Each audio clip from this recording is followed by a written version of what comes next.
Okay, so at the end of the last video, I was talking about the difference between American description and other description.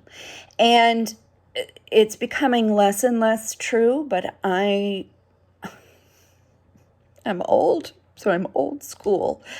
In my training, I was taught that you never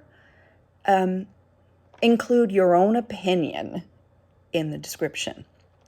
Just like someone who's sighted discovers the piece as it happens, people who are not sighted or who have minimal sight deserve the same experience, right?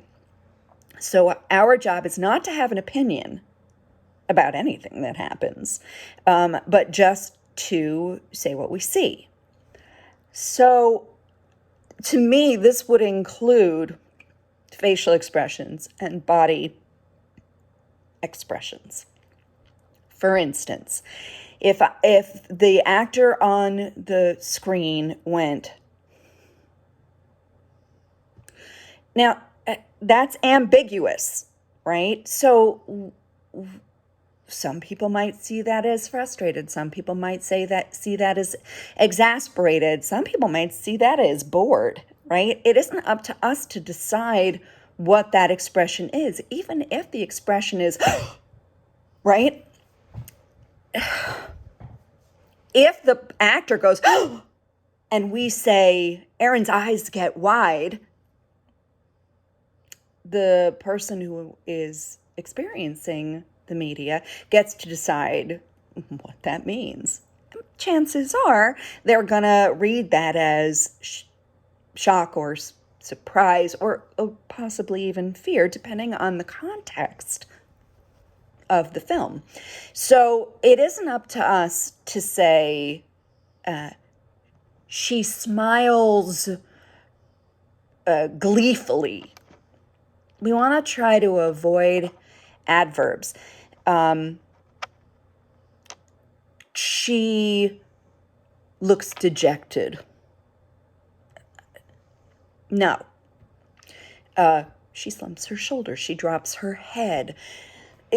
Things of that nature. I'm not going to harp on it too much, but you understand what I'm saying. If I go like this,